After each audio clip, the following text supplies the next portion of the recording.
Hello everyone. तो कैसे हो सभी? उम्मीद करते हैं भाई सभी लोग बहुत अच्छे होंगे।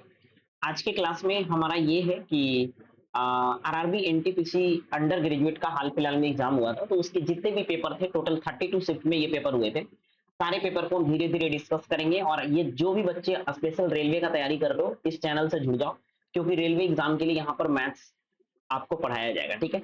और रेलवे एग्जाम को कैसे क्रैक करना है ये हमें भी पता है, ठीक है। तो ये चीज हम आपको इस चैनल के माध्यम से आपको काफी कुछ फायदा मिलेगा। बीच बीच में स्ट्रेटेजी, बीच बीच में तरीके, वो हम आपको सिखाते रहेंगे। और उसके साथ साथ अभी फिलहाल हम एनटीपीसी अंडर ग्रेजुएट सीबीटी 1 2025 का 7/5/2026 को ये पेपर हुआ था। शाम वाला शिफ्ट है, थर्ड शिफ्ट है। तो थर्ड शिफ्ट के टोटल 30 क्वेश्चन को अभी हम फटाफट करेंगे। टोटल 30 क्वेश्चन है। आपका काम है कि वीडियो को पॉज करना है और क्वेश्चन को सोल्व करना है। ये हमारा दो प्यारा सा परिवार है, आप चाहो तो यहाँ से जुड़ सकते हो। ठीक है मेरे दोस्त, चलो भैया तो शुरू करते हैं। सबसे पहला सवाल यहाँ पर है, बहुत प्यारा सवाल है, और इस सवाल को हम ऐसे बनाएंगे जैसे आप कभी सोचे नहीं होगे। आपको पता है कि 1089 किसी न किसी का तो स्क्वायर रूट है। चलो हमको नहीं पता है कि किसका है, लेकिन इतना तो पता है कि किसी न किसी का स्क्वायर रूट तो है, ठीक है। 324 किसी न किसी का स्क्वायर रूट है, ये भी बात पता है। और 2601 भी किसी न किसी का स्क्वायर रूट है। अगर हमें इतना बात केवल पता है कि किसी न किसी का है, अगर हमें ये नहीं भी पता है कि किसका है, तो कोई दिक्कत नहीं। बस हमें इतना एटलीस्ट पता होना चाहिए कि किसी न किसी का तो है। अगर ये किसी न किसी का तो है, तो ये तो बात सही है भैया कि ये डेसिमल में आने से रहा, डेसिमल में नहीं आएगा। इसका भी आंसर पॉइंट में नहीं आएगा, इसका भी आंसर पॉइंट में नहीं आएगा। तो ये तो तय है कि यहाँ जो एक्स होगा वो भी एक परफेक्ट स्क्वायर नंबर होगा, एक्स भी पॉइंट में नहीं होगा। ये समझ रहे हो कि नहीं समझ रहे हो?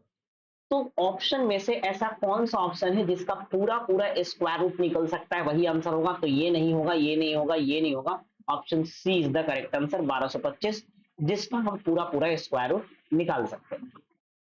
अगला क्वेश्चन करेंगे। कह रहा है कि एक स्टोर जो है बेचता है, 3 पेन बेचता है। पेन को हम पी मान लेते हैं और नोटबुक को एन मान लेते हैं। 3 पेन और 2 नोटबुक बेचता है 120 रुपया में।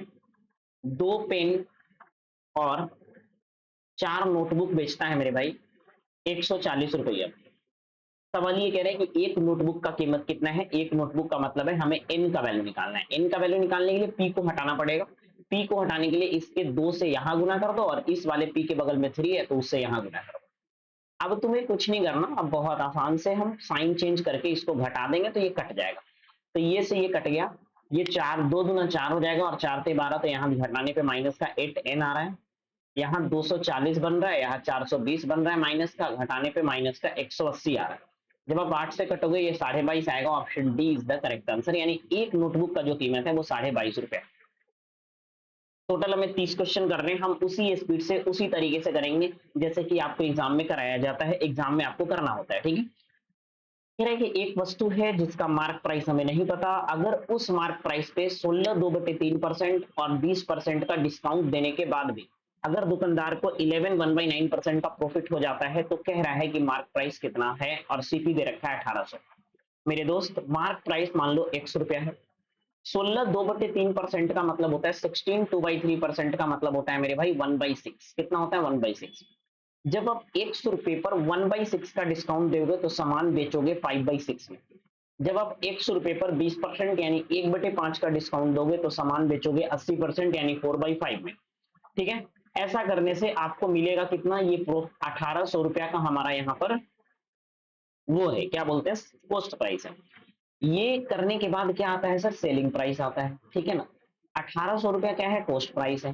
सेलिंग प्राइस कैसे निकलेगा? तो आप बोलोगे 11 1/9 का प्रॉफिट हो रहा है। 11 1/9 का मतलब होता है मेरे भाई, 11 1/9 का मतलब होता है 1/9। अगर 1/9 का प्रॉफिट है, इसका मतलब सामान 10/9 में बिकेगा। दोनों सेलिंग प्राइस हो गया, आरएचएस वाला भी, एलएचएस वाला भी। अब आपको कुछ नहीं करना है, एकदम कुछ नहीं करना, बस सोल्व कर। 9 से कटेगा 200 बार में। 5 चौक 20 से 20 कट जाएगा, ऊपर 100 बच रहा है। तो एक्स का वैल्यू होगा 100 गुने 6 × 25, यानी 3000 is the correct answer. Option C is the correct answer. अगले सवाल पर आएंगे। कह रहा है कि 2 नंबर का थर्ड प्रोपोर्शनल 32 है। अगर दूसरा नंबर 16 है तो पहला नंबर क्या है? पहला नंबर को हम एक्स मान लेते हैं, दूसरा नंबर 16 है। थर्ड प्रोपोर्शन निकालते समय दूसरे नंबर को रिपीट करना होता है, और जो थर्ड प्रोपोर्शनल है वो 32 दे रखा है। कितना दे रखा है? 32। आपको मेरे प्यारे में यहाँ से x का वैल्यू निकालना है, इन दोनों को गुना करने पर और इन दोनों को गुना करने पर सेम आता है। तो x का जो वैल्यू होगा वो 16 गुने 16/32 के बराबर होगा। 16 से 2 बार जाएगा, 2 से 8 बार जाएगा, तो 8 is the correct answer. Option D is the correct answer. D है ना, डी है सही आंसर। अगले सवाल पर आएंगे, क्वेश्चन नंबर 5। क्वेश्चन नंबर 5 में कह रहा है कि ये मेरे पास एक नंबर है 32A77 6B 24 से कटता है, तो a प्लस बी का न्यूनतम वैल्यू कितना होगा, यानी मिनिमम वैल्यू कितना होगा a प्लस बी का। मेरे प्यारे दोस्त, अगर ये 24 से कट रहा है तो ये तो बात तय है कि लास्ट में b का वैल्यू क्या क्या हो सकता है, आप ये बताओ। क्योंकि 24 से कटने का मतलब होता है कि कोई भी नंबर अगर 8 और 3 दोनों से कटे तो वो नंबर 24 से कटता है। अगर कोई नंबर 8 और 3 दोनों से कटे मेरे भाई, तो 24 से कटेगा, ये तो तय है। सबसे पहले तो आपको इसको सोल्व करने की जरूरत ही नहीं है, क्योंकि हमें ये पता है 3 का डिविजिबिलिटी क्या है। 8 का भी चेक नहीं करो, 3 का चेक करो। 3 का क्या होता है कि सबको जोड़ने पे 3 से कटना चाहिए।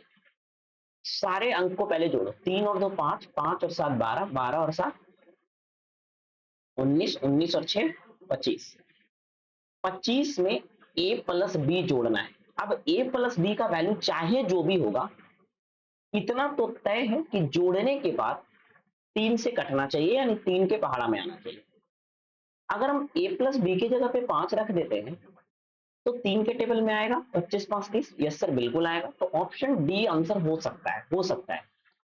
अगर हम a प्लस बी की जगह पे 4 रखते हैं तो 25 और 4 29, जो कि 3 का टेबल में नहीं आएगा, तो ये ऑप्शन तो हो ही नहीं सकता। अगर हम a प्लस बी की जगह पे 6 रखते हैं तो 25 और 6 31, ये भी नहीं हो सकता। तो ऑप्शन सी हो सकता है और डी हो सकता है, क्योंकि अगर हम a प्लस बी की जगह पे 2 रखें तो भी हमारा काम बन जाएगा। लेकिन अब बात ये आता है कि सर, अगर हम 7 6 B लास्ट के 3 अंक 8 से कटने चाहिए, तो बी के जगह पे क्या क्या रख सकते हैं, सोचो। बी के जगह पे क्या क्या रख सकते हैं। तो मेरे भाई 8 9 72, बचेगा कितना यहाँ से 4, 4B। तो बी के बगल में क्या रखें, बी के बगल में क्या रखें कि 8 से कटेगा। तो आप बोलोगे सर बी के बगल में 0 रख सकते हैं 8 से कटाने के लिए, क्योंकि 40 8 से कटता है। बी के बगल में 8 रख सकते हैं। 8 तो सोचना भी नहीं है, क्योंकि दोनों को जोड़ के ही 5 आ रहा है, दोनों को जोड़ के ही 5 आ रहा है, या तो 2 आ रहा है। तो भैया बी का वैल्यू ये तो तय है 0 होगा, क्योंकि कुछ मदद हम ऑप्शन से ले रहे हैं और कुछ मदद हम कॉन्सेप्ट से ले रहे हैं। तो बी का वैल्यू ये तो फिक्स है कि 0 होगा। ठीक है, बी का वैल्यू क्या होगा, 0 होगा। अगर बी का वैल्यू 0 होगा मेरे भाई, तो आप बताओ ए की जगह क्या रखें, ए की जगह क्या रखें। अगर बी का वैल्यू 0 होगा तो ए की जगह 5 भी रख सकते हैं, ए की जगह 2 भी रख सकते हैं। क्यों, क्योंकि बी 0 है, तो ए की जगह 5 रखने के बाद भी 30 हो रहा है, जो कि 3 से कटेगा। ए की जगह 2 रखने के बाद भी 27 हो रहा है, जो कि 3 से कटेगा। लेकिन चूंकि हमें न्यूनतम वैल्यू निकालना था, ए प्लस बी का मिनिमम वैल्यू निकालना, तो मिनिमम वैल्यू सी होगा, ना कि डी होगा। तो ऑप्शन डी भी गलत है, option C is the correct answer. अगले सवाल पर आएंगे। अगला क्वेश्चन ये कह रहा है कि दो पॉजिटिव नंबर का सम दे रखा है 30। अगर उसको गुना करने पर 176 आता है, तो वो दोनों नंबर के बीच का अंतर यानी डिफरेंस क्या होगा। दो पॉजिटिव नंबर मान लो x और y है, और उसको जोड़ने पर 30 आ रहा है। गुना करने पर x और y को कितना आ रहा है मेरे भाई, 176 आ रहा है। तो आपसे पूछा है कि x माइनस वाई कितना होगा। बहुत आसान सा सवाल। अगर हम 176 को तोड़ते हैं तो कितना आएगा मेरे भाई, 4 से 4 चौक 16, ठीक है, और एक 4 चौक 16। इसको जोड़ने पर ऐसा तो हो नहीं रहा है। और ये किससे कटेगा बाबू, 11 से कटना चाहिए। 11 11 एकम 11, 11 छक 66। ये भी नहीं होगा, क्योंकि इसको भी जोड़ने पर 30 नहीं आ रहा है। ठीक है, वैसे तो हम फॉर्मूला लगा ही लेंगे, लेकिन सबसे पहले हम हीट एंड ट्रायल कर रहे हैं। और किससे कटेगा ये,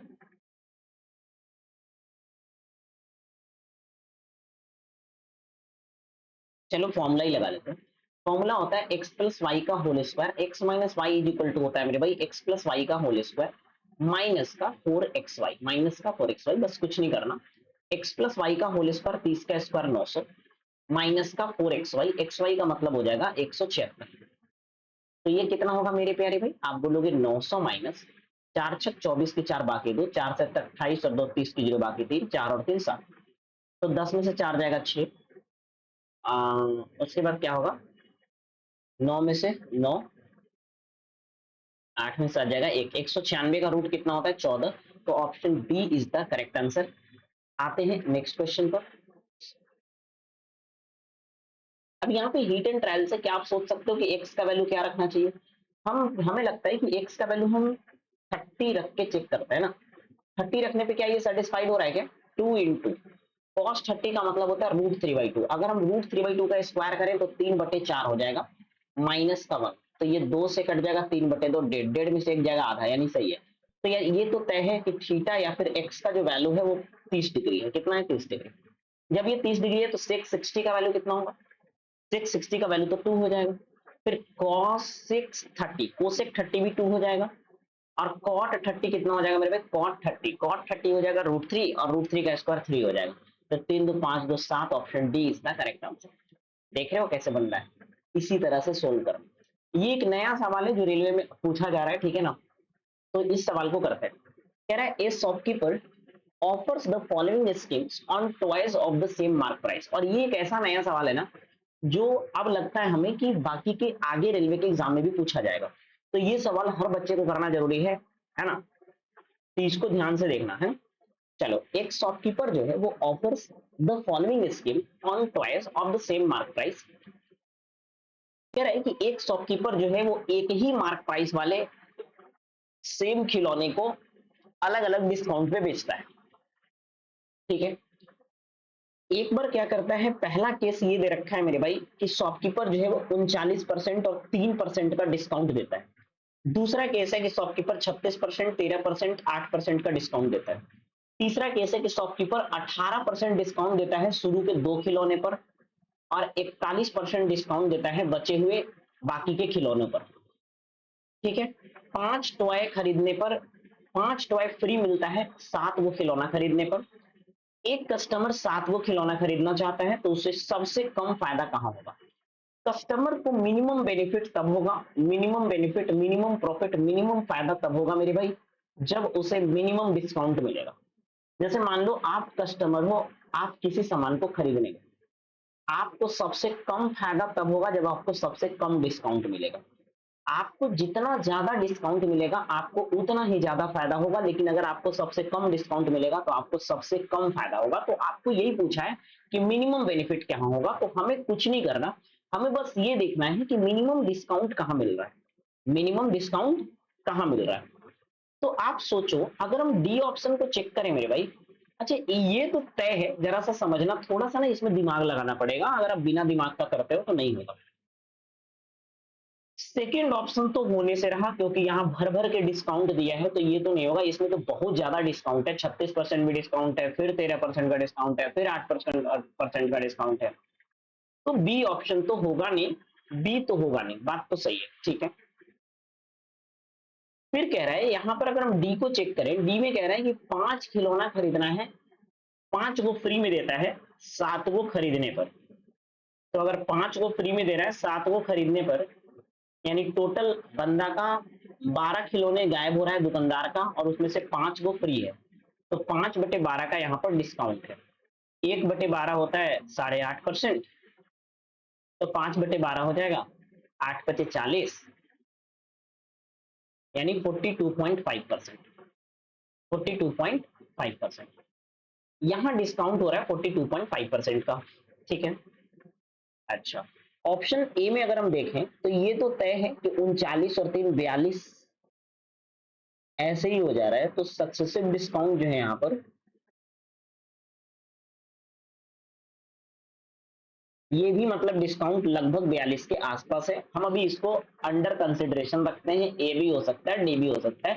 मतलब ए और डी का लगभग सेम डिस्काउंट है। अगर कुछ टैली करेगा तो हम फिर दोनों को एक्यूरेट निकाल के देख लेंगे, लेकिन पहले सी ऑप्शन पे आ जाओ। सी ऑप्शन पे कह रहा है कि टोटल 7 खिलौने खरीदने हैं, उसमें से 2 खिलौने पर 18% का डिस्काउंट देता है। कितना डिस्काउंट देता है मेरे भाई, 18%। बाकी के बचे हुए खिलौने पर 41% का डिस्काउंट देता है। तो टोटल 7 खिलौने खरीदने थे, 2 पर अगर 18% का डिस्काउंट है तो बचे हुए 5 पर 41% का डिस्काउंट है। बचे हुए 5 पर 41% का डिस्काउंट। जब हम ओवरऑल डिस्काउंट निकालेंगे तो 18 गुना 36% और 41 बचे 205%। टोटल एक पर डिस्काउंट निकालना है तो 5 और 2 7 रेशियो से डिवाइड कर लेंगे। वेटेड एवरेज लगा रहे हैं। 6 5 11 की एक बाकी है, 20 और 3 23 और 1 24 बटे कितना हो जाएगा 7। 7 तरीका 21 और 3 3 मतलब 7 चौके 28, 34 पॉइंट समथिंग यहाँ पर डिस्काउंट होगा। आपको ये क्लियरली दिख गया कि इसमें तो काफी बड़ा डिस्काउंट है, तो ये तो होने से रहा। इसमें 42 के आसपास है, ये नहीं होगा, और इसमें भी 42 के आसपास है तो ये भी नहीं होगा, पहला वाला। ठीक है, तो अब होगा कौन? सी, क्योंकि सी में सबसे कम डिस्काउंट है जो कि 34% है, और हमने बोला कि मिनिमम मिनिमम बेनिफिट वही होगा, सबसे कम फायदा वही होगा जहां पर सबसे कम डिस्काउंट मिलेगा। तो ऑप्शन कौन सा है? बी, जिसके अंदर सी दे रखा है, option B is the correct answer. अगला क्वेश्चन करेंगे, कह रहा है कि एक आदमी का जो सैलरी है पहले 5% बढ़ता है, फिर 5% दूसरे साल में फिर से बढ़ता है, तो ओवरऑल परसेंटेज इंक्रीज कितना होगा? 5 और 5 का सक्सेसिव होता है 10.25%। ए भी फॉर्मूला लगा लोगे, बन जाएगा। आगे बढ़ते हैं। अगला क्वेश्चन कह रहा है कि एक 104 मीटर लंबी एक ट्रेन है जो 94 मीटर लंबी एक दूसरी ट्रेन को पार करती है, उसी डायरेक्शन में चल रहा है। सेम डायरेक्शन में चलता है तो रिलेटिव स्पीड माइनस होता है। अगर एक ट्रेन का स्पीड 61 है तो दूसरी ट्रेन का स्पीड कितना होगा? सिंपल सा बात है। तो कह रहा है कि 104 और 94 यानी टोटल मिला के 198 मीटर जा रहा है। ठीक है, स्पीड हम लेंगे x माइनस 61 क्योंकि यहां पर वो है। टाइम कितना लगता है मेरे भाई? टाइम लगता है मेरे प्यारे दोस्त, ये स्पीड जो है ना वो किलोमीटर पर आवर में, किलोमीटर पर आवर में, तो कोई बात नहीं, एक्स का वैल्यू हमारा किलोमीटर पर आवर में ही मिलेगा। 16.2 सेकेंड लगता है। जब हम इसको काटेंगे ना तो 9 से कटेगा, 9 एकम 9, नहीं 9 से नहीं कटेगा, 6 2 8 नहीं 9 से तो कट रहा है, 9 7 9 8 72, 1.8, 9 दूना 18, 9 दूना 18। ठीक है, अब ये कितना आ रहा है? 1.8x माइनस का 18 एकम 18 के 8 बाकी है, 18 चक 78 से 108 और एक 109,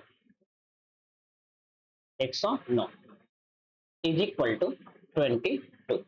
109.8 है इज इक्वल टू 22। ठीक है, 1.8x का जो वैल्यू आएगा वो 22 प्लस 109.8, यानी 1.8x का जो वैल्यू है वो कितना आ रहा है मेरे भाई? 109 और 22 कितना होगा? 22 और 9 131.8 को अगर आप 1.8 से माइनस करते हैं तो ये पॉइंट से पॉइंट कटेगा, 18 से जाएगा एक बार में, 18 एकम 18, नहीं नहीं 18 एक बार में कैसे जाएगा? 18 सते 26 से ना, गलती हुआ है क्या? हम ऐसा करते हैं ना, ये तो मतलब ये करना ही बेकार था। रिलेटिव स्पीड क्या होता है? माइनस होता है ना, थोड़ा सा मिस्टेक हमने करा है यहाँ पे। रिलेटिव स्पीड क्या होता है? माइनस होता है। तो हम ऐसा करते हैं कि रिलेटिव स्पीड ही निकाल लेते हैं। स्पीड बराबर क्या होता है? स्पीड बराबर होता है डिस्टेंस बटे टाइम। डिस्टेंस कितना लग रहा है? 198, क्योंकि 104 मीटर जा रहा है, एक ट्रेन की लंबाई है, दूसरी ट्रेन की 94 है, तो 198 मीटर का डिस्टेंस है, 16.2 सेकेंड में जाता है। ये पॉइंट से यहाँ जीरो जाएगा, 9 से कटेगा मेरे भाई 18 बार में, 9 से कटेगा 22 जीरो। ठीक है, 2 से कटेगा 9 बार में, 2 से कटेगा 110।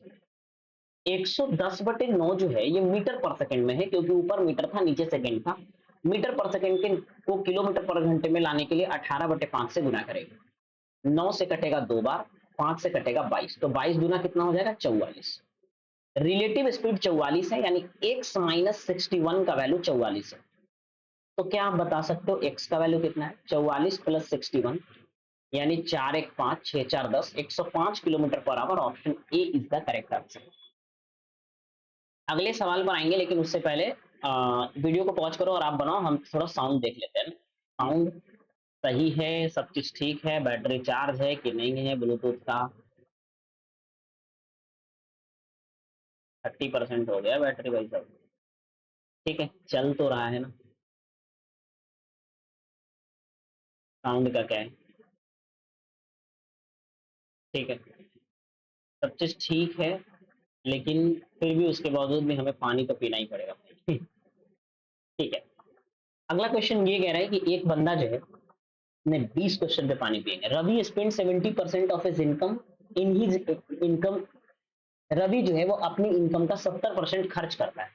एक्सपेंडिचर कितना करता है मेरे भाई 70, तो सेविंग कितना करेगा 30। सेविंग कितना करेगा 30, 30 सेविंग करेगा। आप यहाँ पे रेशियो ले लो एक्सपेंडिचर और सेविंग का, ठीक है। क्वेश्चन ये कह रहा है कि अगर उसका इनकम 25% बढ़ता है, इनकम क्या होता है, दोनों मिला के बनता है। हम यहाँ पे एलिगेशन लगा रहे हैं, जो चीज दोनों मिला के बनता है उसको बीच में रखेंगे, 25% का इंक्रीज है। अगर उसके एक्सपेंडिचर को 10% बढ़ा देते हैं, एक्सपेंडिचर को 10% बढ़ाना है, सेविंग कितना परसेंट बढ़ेगा, सवाल हमसे बस सिंपल सिंपल सा पूछा है।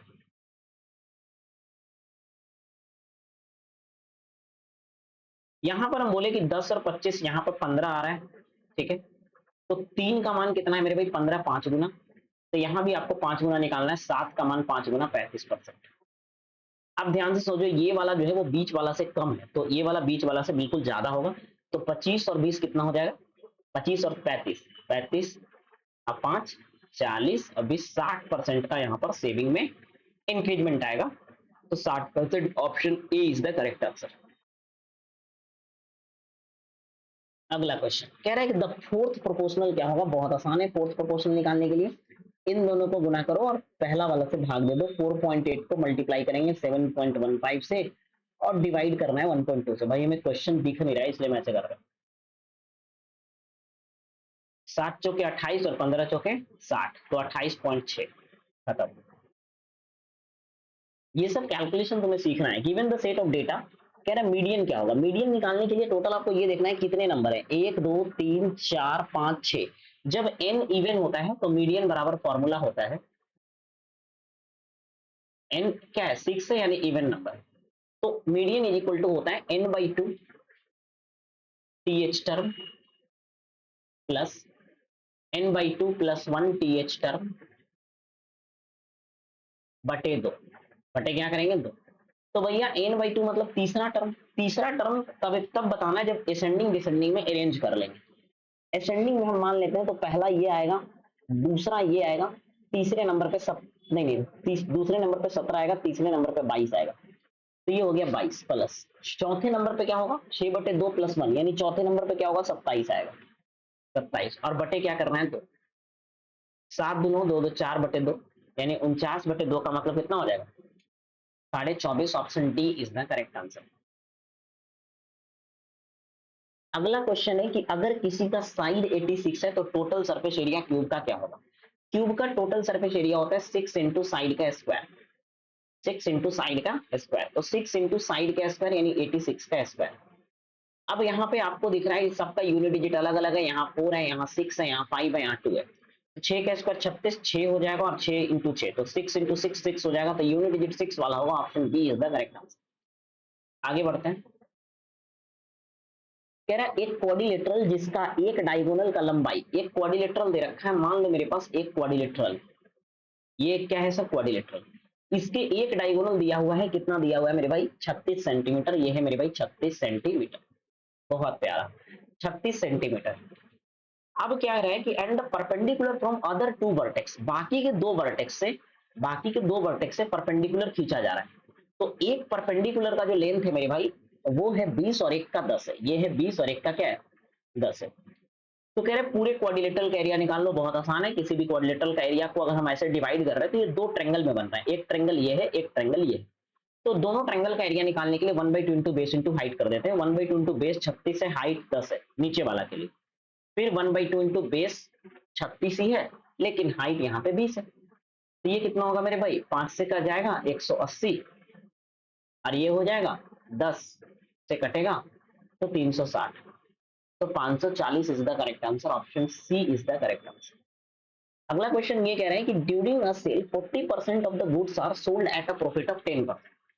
40% सामान को 10% के प्रॉफिट पर बेचा गया, प्रॉफिट मतलब प्लस, ठीक है। ठीक है, बाकी के बचे हुए सामान में से 25% को 15% के प्रॉफिट पे बेचा गया। अब ध्यान से समझो, टोटल मान लो 100% सामान होगा, उसका 40% को तो बेच दिए, बचा कितना 60%। बचे हुए का यानी 60% का 25% को, बचे हुए का 25%, तो बचे हुए का 25% कितना होगा मेरे भाई 1/4 यानी 15। तो 15% को बेचा गया 15% के प्रॉफिट पर, 15% के प्रॉफिट पर, और बाकी को 29% के लॉस पर। तो बाकी बचा कितना मेरे भाई 40 15 55, और ये 45 बच गया जिसको बेचा गया कितना के लॉस पे 29% का लॉस पर। लॉस मतलब माइनस, लॉस मतलब माइनस। तो कह रहा है कि ओवरऑल लॉस क्या हुआ, ओवरऑल प्रॉफिट या लॉस आपको बताना है। कुछ नहीं करना है, ऐसे सवालों में वेटेड एवरेज लगा सकते हो, लेकिन सबसे पहले हमें ना रेशियो लेना पड़ेगा यहाँ पे, क्योंकि ये कट रहा है, 5 से कटेगा 8 बार, 5 से कटेगा 3 बार, 5 से कटेगा 9 बार। ठीक है, तो 10 8 80 का यहाँ पर प्रॉफिट हो रहा है, यहाँ पर 15 तिया 45 का प्रॉफिट हो रहा है, यहाँ पर 29 9 9 9 81 की एक बाकी 8 9 2 18 और 8 26, इतना का लॉस हो रहा है। ठीक है, टोटल रेशियो कितना है 8 3 11 और 9 20, तो 20 से भाग दे देंगे, ओवरऑल निकालने के लिए टोटल रेशियो से भाग देते हैं। 5 हो जाएगा, 8 4 12, 125% प्लस में है, 261% माइनस में, भाग तो देना है 20 से। जब हम इसको माइनस करेंगे 11 में से 5 जाएगा 6, तो 5 में से 2 जाएगा 3, और 2 में से 1 जाएगा 1/20, ये हो जाएगा 6.8% का लॉस है, क्योंकि हर चीज माइनस में आ रहा है। 6.8% का लॉस है, option C is the correct answer. 6.8% का लॉस। आगे बढ़ते हैं, अगला क्वेश्चन ये कह रहा है कि दो नंबर जिसका एलसीएम 240 है और उस दोनों का सम कितना होगा। सबसे पहली बात है कि वो दो नंबर का रेशियो दे रखा है, तो उनका सम जो होगा वो 9 का मल्टीपल होगा, 5 और 4 9। 9 से तो ये कट नहीं रहा है, 9 से तो ये कट नहीं रहा है, 9 से तो ये कट नहीं रहा है, 9 से एक ही कट रहा है, बात खत्म। क्यों सोल्व करना क्वेश्चन पे, कह रहे हैं कि प्रेजेंट एज माँ का और उसके बेटी का 50 साल है, 5 साल के पहले माँ का जो उम्र होगा वो बेटी की उम्र से 7 गुना हो जाएगा। माँ के प्रेजेंट उम्र में, वर्तमान में प्रेजेंट उम्र कितना है, मान लो वर्तमान में मदर जो है वो प्रेजेंट एज 40 है, माँ का वर्तमान में 40 है, तो बेटी का डॉटर का जो वर्तमान होगा वो 10 साल होगी, 10 डॉटर, क्योंकि दोनों मिला के 50 है। 5 साल पहले माई भी 5 घटेगी, अब बेटिया भी 5 घटेगी। क्या मम्मी 5 साल पहले 7 गुना हो रही है बेटी का, बोलोगे यस सर हो तो रही है, तो option A is the correct answer. इस तरह के सवालों को ऑप्शन से ही बनाना। अगला क्वेश्चन करेंगे, एक रेक्टेंगुलर गार्डन है जिसका लेंथ 25 मीटर है और चौड़ाई 18 मीटर, 25 मीटर है चौड़ा, 18 मीटर चौड़ाई है, 25 मीटर लंबाई है, 25 मीटर ये लंबाई है सर, 18 मीटर यहाँ पर चौड़ाई है। क्वेश्चन ये कह रहा है कि अगर यूनिफॉर्म पाथ 2 मीटर चौड़ा यूनिफॉर्म पाथ बाहर से बनाया जा रहा है, ऐसे 2-2 मीटर चौड़ा रास्ता बनाया गया मेरे भाई बाहर से, 2 मीटर चौड़ा यहाँ पे बाहर से रास्ता बनाया गया चारों तरफ, 2 मीटर चौड़ा क्या कर दिया गया सर, बाहर से ऐसे यहाँ पर रास्ता बना दिया गया, 2 मीटर चौड़ा, 2 मीटर चौड़ा। ठीक है, तो कह रहा है कि what is the perimeter of outer as, यानी बाहर वाले किनारे का कुल परिमाप कितना है। तो भैया बाहर का पहले आपको लंबाई चौड़ाई निकालना पड़ेगा, यहां से यहां तक तो 25 है, ये तुम्हें भी पता है, तो दो इधर वाला जुटेगा, दो इधर वाला जुटेगा, तो बाहर वाला लंबाई हो जाएगा 25 और 4 29, इधर वाला हो जाएगा 22 मीटर, तो बात खत्म हो गई। 29 और 22 कितना हो जाएगा 31, और 20 51, 51 को 2 से गुना करो, क्योंकि यहाँ भी 29 होगा यहाँ भी 22 होगा, तो 102 is the correct answer, option D is the correct answer. अगला सवाल करेंगे, कह रहे हैं कि एक ट्रेन 380 मीटर लंबी है, जो जो खड़ी हुई दूसरी ट्रेन 340 मीटर लंबे को पार करती है, तो ट्रेन का स्पीड कितना है। कुछ नहीं है, दोनों ट्रेन के डिस्टेंस को जोड़ेंगे तो टोटल डिस्टेंस निकल जाएगा, 600 720 हो रहा है दोनों को जोड़ करके। ठीक है, 16 सेकंड में पार करती है, ये मीटर पर सेकंड में है, इसको किलोमीटर प्रति घंटे में बदलने के लिए 18/5 से गुना कर देंगे। 16 से कटेगा 16 चौके 64, और 16 पचे 80, 5 से कटेगा 9 बार में, 18 नवा 126, 18 नवा 162, सॉरी 126 बोल रहे हैं, 162, option A is the correct answer. आगे बढ़ते हैं, तुम्हें ना क्वेश्चन को रोक के, वीडियो को रोक के पॉज करना है। 20 क्वेश्चन हमारा खत्म हो गया, अब हमारा काम था पानी पीना।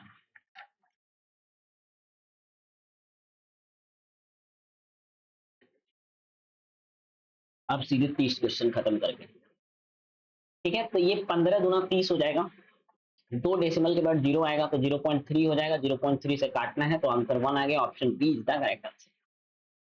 अगला क्वेश्चन ये कह रहे हैं कि एक 25 आर्टिकल का जो कॉस्ट प्राइस है वो एक्स आर्टिकल के सेलिंग प्राइस के बराबर है, प्रॉफिट 25% है। 25% मतलब 1/4। अगर सीपी 4 रुपया होगा तो एसपी कितना है, 5 में बिका है। एसपी कितना है, 5 में बिका है। कह रहा है कि एक्स आर्टिकल का जो एसपी है वो 25 आर्टिकल के सीपी के बराबर है। तो इस तरह के क्वेश्चन में आपको ये रेशियो लेना है पहले, और रेशियो को उलट देना है। रेशियो को क्या कर देना है सर, उलट देना है। रेशियो को उलट देना है। और आपको ये बोलना है कि जो सीपी है ना, सीपी के सामने 5 है तो 5 का मान कितना है, 25। कितना दे रखा है, 5 गुना। तो 4 का 5 गुना 20, यानी option C is the correct answer. फिर कह रहा है इसका मोड निकालना है। मोड वही होता है जो सबसे ज्यादा बार आए। अगर हम देखें 41 के बारे में तो एक बार आ रहा है, 41 तो होने से रहा तो ये गया। 41 नहीं होगा क्योंकि 41 तो शायद एक बार ही आ रहा है। दिखने से लगना चाहिए कि भैया कौन आ सकता है। 40 की बात करें तो 40 एक बार यहाँ आया, 2 बार, बाकी तो कहीं आ नहीं रहा है तो ये भी गया। 42 एक बार, 2 बार, 42 भी 2 ही बार आ रहा है। 51 एक बार, 2 बार, 3 बार। तो सबसे ज्यादा बार तो 51 ही आ रहा है। Option C is the answer. जो सबसे मैक्सिमम टाइम आता है वही मोड होता है। सिंप्लीफाई करना है इसको, बहुत आसान है। 26 में 11 घटाओ, 15 बचेगा, और 15 में 6 जोड़ेंगे 21 बचेगा। 21 नवा 189। 30 में -189 करना है। 9, 18 में से 3 जाएगा 15, माइनस का 159 is the answer. Option C is the correct answer. अगला सवाल करेंगे। कह रहा है कि एक टंकी जो है वो ए पाइप के द्वारा 10 घंटे में भरता है। ए पाइप है भरने वाला जो टंकी को 10 घंटे में भरता है, ठीक है। लीक के कारण, यानी ए प्लस एल, एल लीक है, इसके चलते जो है वो टंकी 12 घंटे में भरती है। तो क्वेश्चन कह रहा है कि लीक अकेले टंकी को कितने देर में खाली करेगा। एलसीएम लेंगे, 12×5 = 60, 10×6 = 60, प्लस में आएगा और 12×5 = 60। यहाँ 6 भर रहा है, यहाँ 5 भर रहा है, यानी एक खाली कर रहा है। एक क्या हो रहा है, खाली हो रहा है, जो कि लीकेज का काम है। तो लीकेज का इफिशियंसी कितना हो गया, 6 - 5 यानी 1। अगर 60 काम को 1 इफिशियंसी से करेगा तो 60 घंटे का समय लगेगा। Option A is the correct answer. अगला सवाल करेंगे। कह रहे हैं यहाँ पे कि मीन प्रोपोर्शनल, दो पॉजिटिव नंबर का मीन प्रोपोर्शनल 30 है। किसी भी दो नंबर का मीन प्रोपोर्शनल निकालने के लिए दोनों को गुना करके रूट ले लेते हैं। दोनों को गुना करके क्या करते हैं सर, रूट ले लेते हैं। अगर मान लो x बड़ा है y से और हम कह रहे हैं कि वो दो नंबर x और y है, तो रूट अंडर एक्स वाई का वैल्यू मेरे भाई सवाल में 30 दे रखा है। तो क्या आप बता सकते हो कि एक्स वाई का वैल्यू 30 का स्क्वायर 900 होगा, सही है कि नहीं। अगर दोनों नंबर के डिफरेंस है यहाँ पर 45, यानी बड़ा में से छोटा घटाने पर 45 आ रहा है, x - y 45 है। सवाल हमसे ये बोला है कि छोटी संख्या क्या है, छोटी संख्या क्या है। क्या आप ये गौर कर सकते हो, क्या आप ये पता कर सकते हो ऑप्शन का मदद लेके या फिर कैसे भी करके। हाँ, क्या आप ये पता कर सकते हो। तो हमें ऐसा लग रहा है कि अगर हम y के जगह पे 15 रख दें और x के जगह पे 60 रख दें तो गुना करने पे 900 आ भी रहा है, और 60 - 15 करने पे 45 आ भी रहा है। तो ये बात सही है, छोटी संख्या 15 होगा। Option B is the correct answer. आगे बढ़ते हैं। कह रहा है कि अगर 70,000 रुपया 74,263 हो जाता है, rate of interest 3% compound interest पर है, तो एक्स का वैल्यू निकालना है। सबसे पहले इस तरह के सवाल में आपको रेट का रेशियो निकालना है। 3% का मतलब है अगर 3% का रेट है तो अमाउंट कितना होगा। अमाउंट हो जाएगा मेरे भाई यहाँ पर 103%। तो अमाउंट और प्रिंसिपल का जो रेशियो होगा वो 103/100 का होगा, 103/100 का। अब हमें ये देखना है, यहाँ भी अमाउंट और प्रिंसिपल का रेशियो लेना है। अमाउंट कितना है, 74,263/70,000। 7 से तो दोनों कटना चाहिए क्योंकि जैसा दिख रहा है 7 ऊपर भी है 7 नीचे भी है, तो शायद कट जाए। 7 से कटेगा 10,000, 7 से कटेगा 7 एकम 7, 7×6 = 42, 7×9 = 63। तो ये कितना हो रहा है भाई, 10609। ये तो तय है, नीचे 100 का स्क्वायर है तो ऊपर भी 103 का स्क्वायर होगा। तो ये कुछ नहीं है, ये 103/100 का स्क्वायर है। इसका जितना पावर होगा वही टाइम होगा, यही टाइम होता है। तो यहाँ टाइम क्या है, 2 है, यानी 2 साल है। Option B is the correct answer. आगे बढ़ते हैं। कह रहा है 2500 रुपए इन्वेस्ट करना है 6% के रेट पे, 24% यहाँ पे इंटरेस्ट होगा। 24% अगर हम 2500 का निकालेंगे, 25,000 का, 25,000 का क्या निकालना है मेरे भाई, 24%। डबल जीरो से डबल जीरो कटेगा, 24 गुने 25 करना है, तो 25 चौके 100, 10, 25 गुना 50 और 10 60, 24 25 120 12, 24 गुना 48 12 60, ठीक तो आ रहा है, ये आ रहा है ना 6,000। 6,000 तो ऑप्शन में ही नहीं है भैया। 25,000 is invested at the simple interest 6% per annum for से 4 ईयर्स। 24% ही तो होगा, 24% ही तो होगा मेरे भाई। 25,000 का 24%, 24%, तो 250 को 24 से गुना करना है। 24 25 120 12, 24 गुना 48 12 60, 6,000 ही होगा, 6,000 ही होगा। ऑप्शन में कहीं पे एरर होगा, ठीक है ना, 6,000 सही आंसर है। आगे बढ़ते हैं, क्योंकि इसमें तो कुछ है नहीं वैसा कुछ लंबा लिफाफा।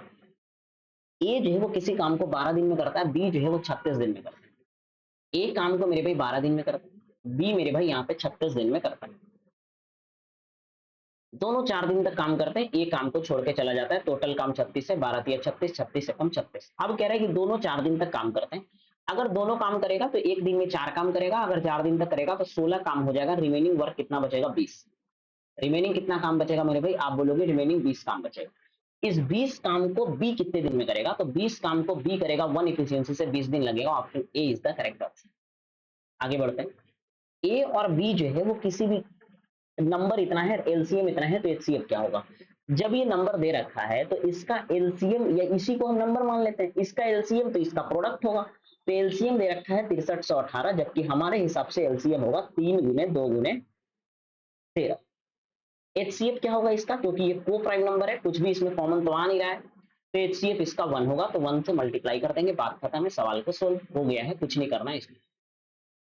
13 से कटेगा, 13 चौके 52, 11, 13 8 104, 7 13 6 78, 6 से कटे 6 8 48, 6 कम 6 यानी 81 is the correct answer. Option D is the correct answer.